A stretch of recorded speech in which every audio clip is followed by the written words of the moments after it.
جس سے یہ اظہار ہوتا ہو کہ آپ کو پہلے پتہ چل گیا تھا تو پھر آپ کا رائٹ اپنے ایکشن جو ہے وہ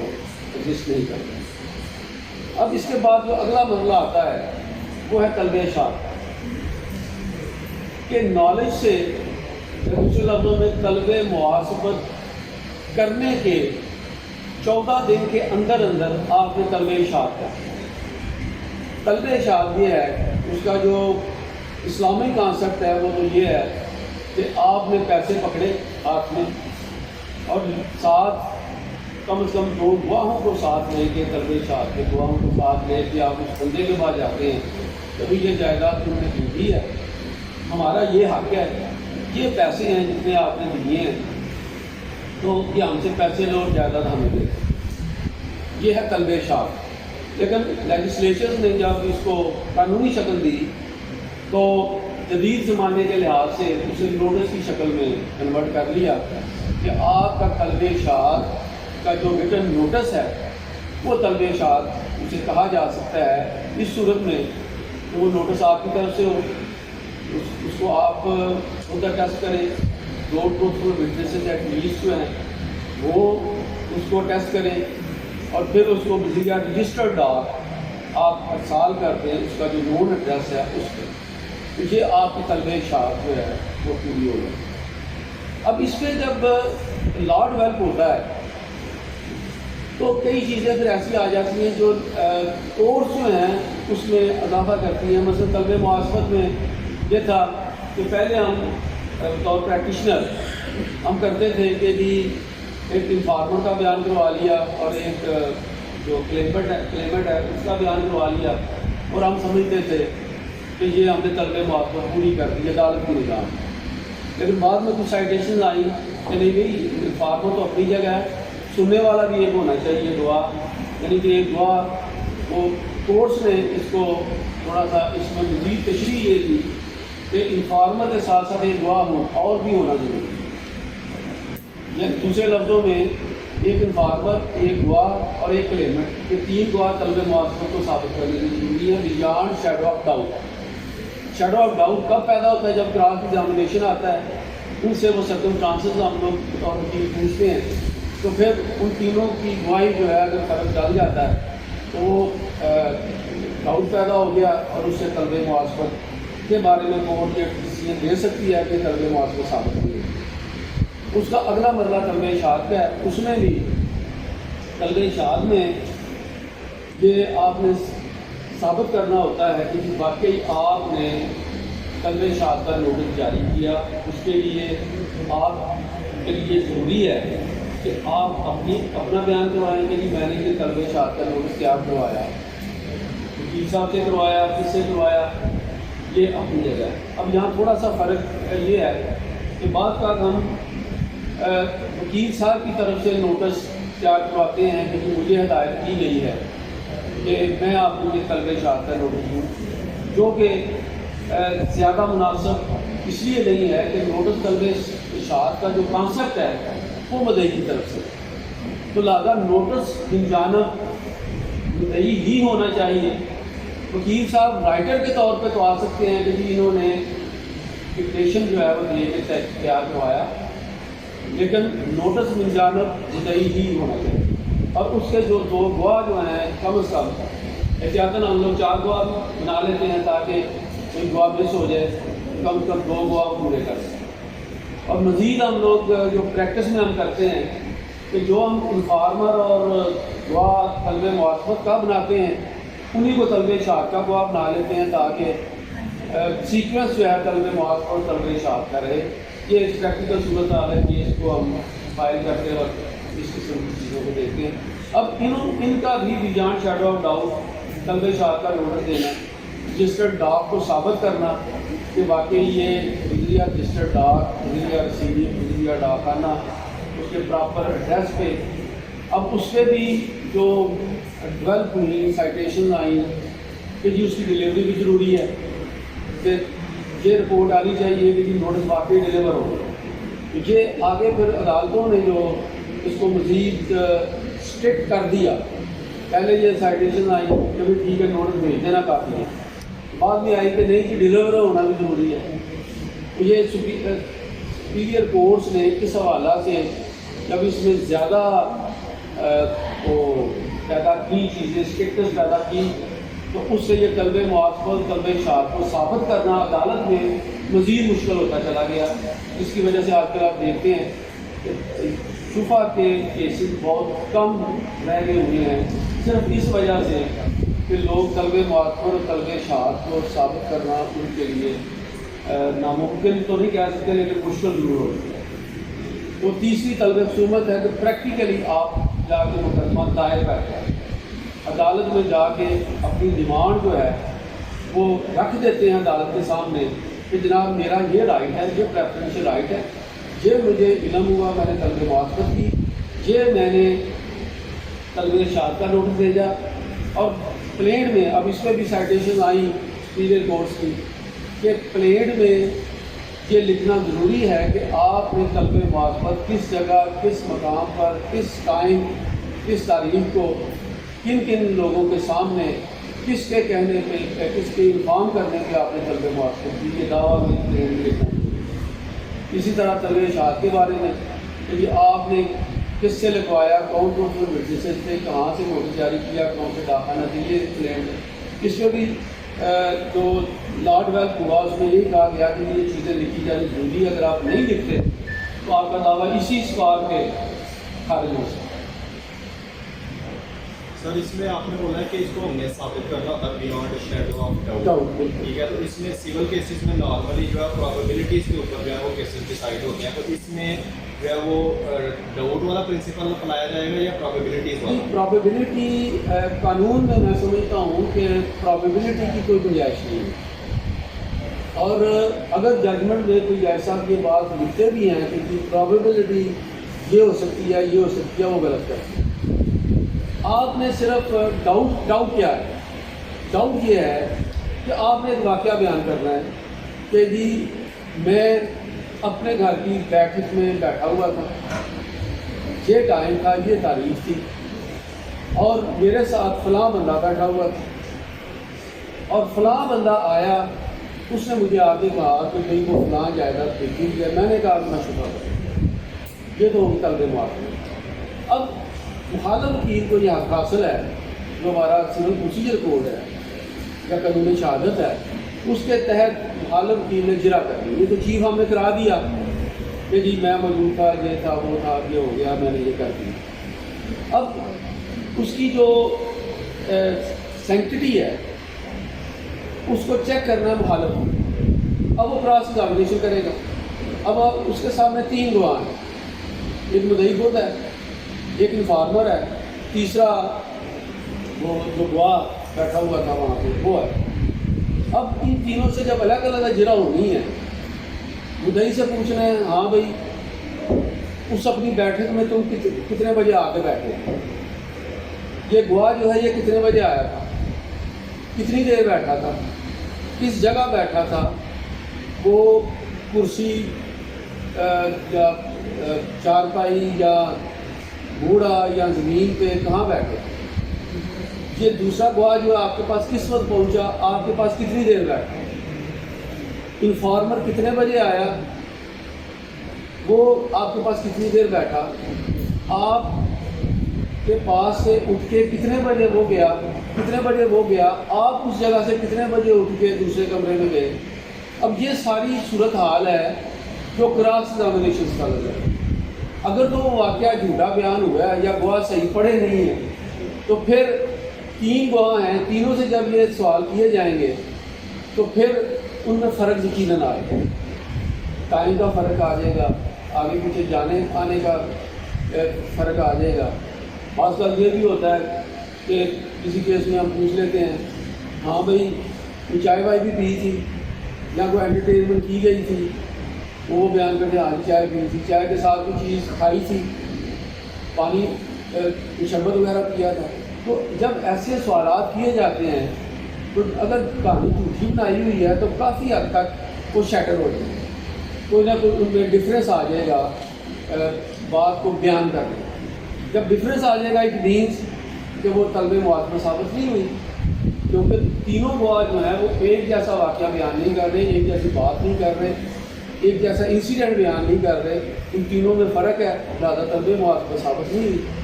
لیکن اگر تینوں کو آپ ایک جیسی بات کر دیں گے، ان میں کوئی ڈاؤٹ نہیں ہوگا، ان میں کوئی ڈسکریپنسی نہیں ہوگی، تو پھر طلب موافقت ثابت شدہ صبر ہوگی اور عدالت طلب موافقت کا ایشو جو ہے وہ آپ کے اپنے فیصلہ کرتے ہیں۔ اسی طرح طلب اشہاد ہے، وہاں بھی آپ نے ایک واقعہ بیان کرنا ہوتا ہے کہ جی میں فلاں جگہ یا فلاں وکیل صاحب کے پاس ان کے آفس میں گیا،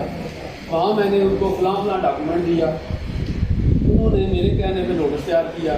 اس میں میں نے بھی دستخط کیے، میرے گواہ نے بھی دستخط کیے، وکیل صاحب نے اپنے مطابق رائٹر اپنے دستخط کیے، اپنی اسٹیمپ لگائی، تو پھر جو ہے نا فلاں ڈاک کے ذریعے یہ اس کے فلاں ایڈریس پہ ہم نے یہ بھیج دیا، یہ رسید ہے، یہ نوٹس کی فوٹو کاپی ہے، یہ میں پیش کرتا ہوں۔ اب یہ چیز ایگزامینیشن کرا لیا، اب کراس ایگزامینیشن میں جب کلاس اس کے کلاس ایگزامن کریں گے تو پھر اسی طرح اس سے سوال کیا جائے گا کہ دفتر وکیل صاحب کا کہاں تھا، وہ کس وقت آپ پہنچے تھے، دوسرے بندے کس وقت پہنچے تھے، وکیل صاحب دفتر میں تھے کہ جب تم گئے دفتر میں تھے یا نہیں تھے، یہ رجسٹری کرانے کون گیا تھا، آپ خود گئے تھے، منشی گیا تھا، وکیل صاحب گئے تھے، کون گیا تھا۔ تو جب اس طرح کی کویشچننگ ہوگی تو گواہان یقیناً جب کہانی بنائی گئی ہوتی ہے تو وہ شیٹر ہوتے ہیں۔ اگر تو وہ گواہان اتنے پختہ ہیں کہ پورا واقعہ آپ نے بنا کے اس کی ریہرسل باقاعدہ کی ہے تو پھر تو شاید اس میں شیڈو پیدا نہ ہو، لیکن عام طور پہ یہ شیڈو پیدا ہو جاتا ہے، ڈفرینس جو ہے نا ڈسکریپنسی آ جاتی ہے۔ اس کی وجہ یہی ہوتی ہے کہ ساری دفتر میں بیٹھ کے کہانی بنائی جاتی ہے، لکھ لیا جاتا ہے، گواہان آتے ہیں اس وقت بڑے مزے میں کہ کراؤ دستخط کتنے کرانے ہیں، دستخط کرتے ہیں چلے جاتے ہیں، جب کراس ایگزامینیشن کا وقت آتا ہے تو پورا نہیں کرتے۔ تو پریکٹیکلی جو شبہ ختم ہوئے یا عملاً اس کی یہ جو لا پریمپشن ہے یہ اب عملاً اپلیکیبل بہت کم ہے، اس کی وجہ یہ طلبے ہیں۔ ان طلبوں کی وجہ سے کیسز جو ہے ہم زیادہ خارج ہوتے ہیں۔ جب یہ معلوم ہوتا ہے کہ زیادہ خارج نہیں ہونا ہے تو لوگ ایک پریکٹس نہیں بھی کرتے۔ آگے سیکشن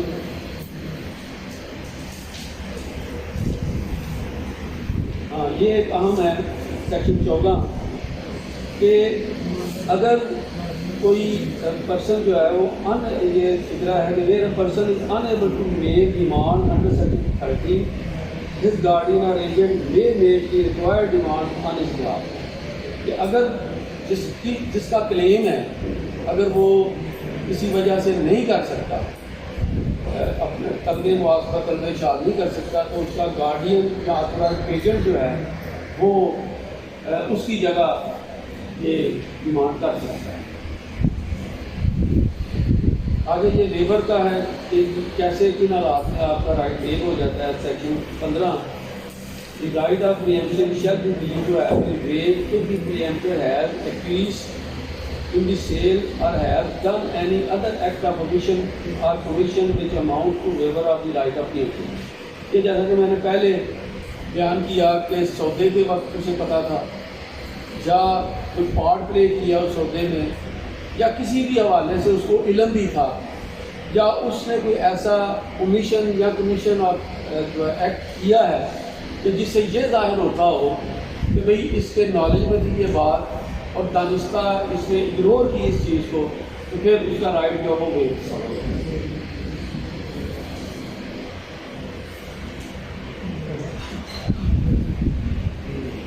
یہ سیکشن 16 ہے death of the emptor. Here a preemptor dies after making any of the demands under section 13, the right of preemption shall stand transferred to his legal heirs۔ اب یہاں پہ بھی کچھ سائٹیشن آئی ہیں، دین میں تو ٹھیک ہے لیگل ہیئر جو ہے نا ان کو رائٹ ٹرانسفر ہو گیا، لیکن اس میں کچھ سائٹیشن آئی تھی کہ اگر وہ بندہ فوت ہو گیا ہے تو طلب موافقت کے بارے میں تو اس کا جو ہے لیگل ہیئر کیونکہ وہ وہاں موجود نہیں ہے، تو پھر ایسی صورت حال میں طلب موافقت ثابت نہیں ہوتی۔ یہ بھی کچھ سائٹیشن آئی۔ آگے سیکشن 17 ہے abatement of right of preemption where a preemptor before the deed of a court alienate the property on the basis of which the claim the right of preemption such right shall state and any of the property under section 1 shall not be entitled to the right of preemption. اب یہاں جو انہوں نے خلاصی بیان کیا ہے کہ right of pre-emption آپ کا ایگزسٹ ایسی صورت میں کر سکتا ہے کہ جب سیل ہوئی اس وقت آپ کا پریفرنشل رائٹ موجود تھا، جب آپ نے دعویٰ دائر کیا اس وقت آپ کا پریفرنشل رائٹ موجود تھا، جب ڈیسیژن ہوا اس وقت آپ کا رائٹ آف پریمپشن موجود تھا. تو ایسی صورت حال میں آپ کا رائٹ آف پریمپشن برقرار رہ سکتا ہے. لیکن ڈیورنگ دس پیریڈ آپ اس پریفرنشل رائٹ کو ایلیمیٹ کر دیتے ہیں. دوسرے لفظوں میں کہ جب آپ نے دعویٰ دائر کیا اس وقت تو آپ مشترکہ کھاتے دار تھے، اس جائیداد میں مشترکہ کھاتے دار تھے، آپ کا شادی شریک کا حق جو ہے وہ فائد تھا. لیکن مقدمہ چلتے چلتے آپ کیا کرتے ہیں کہ اپنی وہ جائیداد جس کی بنیاد پہ آپ اپنا رائٹ آف پریمپشن کلیم کر رہے ہیں وہ آپ سیل آؤٹ کرتے ہیں. اب جب وہ سیل آؤٹ ہو گئی، آپ اس کھاتے میں شریک نہ رہے تو لہٰذا آپ کا رائٹ آف پریمپشن جو ہے وہ ختم ہو گیا. دوسری پارٹی وہ آپ کا جو سیل ڈیڈ ہے وہ عدالت میں لا کے کسی جگہ سیل کر چکا ہے، لہٰذا اس کا رائٹ جو ہے وہ ختم ہو گیا، لہٰذا اس کا دعویٰ خارج کیا جائے. تو اس ثبوت کی بنا پہ دعویٰ عدالت جو ہے وہ آپ کا دعویٰ خارج کر سکتی ہے، کیونکہ آپ کا رائٹ آف پریمپشن جو تھا وہ ختم ہو چکا. اب دوسرا جو پرووائڈر ٹھیک ہے، ہاں رائٹ آف پریمپشن جو ہے نان ٹرانسفریبل ہے، جسے آپ ٹرانسفر نہیں کر سکتے. بلکہ یہ انہوں نے جو اس کا کلاس 2 بتائی ہے وہ یہی ہے کہ ٹرانسفری جو ہے اسے آپ والا رائٹ آپ کو وہ پیدا نہیں ہوگا. آگے سیکشن 18 ہے کہ یہ مسلم نام مسلم سارے جو ہے یہ رائٹ جو ہے کر سکتے ہیں. اور آگے یہ 19 میں انہوں نے مزید وضاحت کی کہ ناٹ ٹرانسفریبل ہے یہ رائٹ آف پریمپشن. 20 میں یہ پہلے میں اس کی بات کر چکا ہوں کہ اگر ایکولی پریمپٹر اینڈ وینڈی جو ہے ایکولی اگر انٹائٹلڈ ہے تو میں نے آپ کو بتایا تھا کہ ایسی صورت حال میں ان میں ایکول ڈسٹریبیوٹ کی جائے گی. دعویٰ شفا اگر ڈگری ہوتا ہے ایک بندے کا تو آدھی وینڈی کے پاس رہ جائے گی، آدھی جو ہے وہ پریمپٹر کے پاس آ جائے گی. اگر پریمپٹر زیادہ ہیں تو پھر ایسی صورت حال میں ان سب میں یہ ڈسٹریبیوٹ ہوگا. نہیں وہ یہ ہوگا کہ جو پراپرٹی ان ڈسپیوٹ ہے یہ نہیں کہ ان کا شیئر دے سکتے. یہ دیکھنا یہ ہے کہ وہ پراپرٹی جو تھی مثلا ایک نالا راضی ہے جو سیل آؤٹ ہوئی ہے اور شادی شریک جو ہیں 4 آ گئے. کہتا نظر اس بات کے کہ ایک کے پاس ایک کنال ملکیت ہے، ایک کے پاس 2 کنال ملکیت ہے، ایک کے پاس نہیں. وہ پریمپٹڈ ہیں آن دی بیسس آف شادی شریک. تو لہٰذا یہ نہیں ہوگا کہ زمین جو ان کی اپنی ملکیت ہے اسے ساتھ نہیں، وہ ڈسٹریبیوٹ ہوگی. وہ زمین ایک کنال اگر 4 پریمپٹڈ ہے تو چاروں میں ایکول جی ہاں اس کی ہو جائے.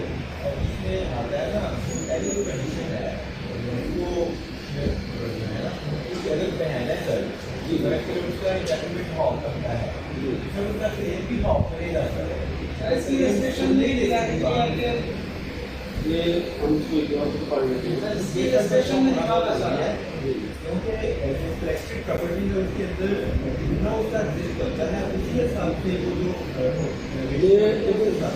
Preemptor and venue equally entitled, where the preemptor and the venue fall within the same class of property and have the equal right of preemption, the property shall be shared by them equally. اس میں equal کی بات آ گئی نا.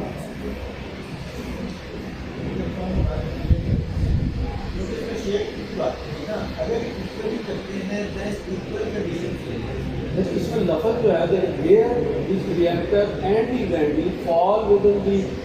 same class of preemptor and have equal rights of preemption. اب یہاں equal rights سے مراد یہ نہیں کہ ان کی اپنی زمین تھی. equal rights سے مراد کہ شافی شریک ہے یا شافی خلیف ہے یا شافی جار ہے. وینڈی بھی شافی شریک ہے اور جو ہے وہ شریک حصے دار ہے، اور جو پریمپٹر ہے وہ بھی شریک حصے دار ہے. یہ جہاں اس رائٹ کی بات ہو رہی ہے اس کی اپنی انٹائٹلمنٹ جو پہلے سے موجود ہے اس کی بات نہیں ہوتی.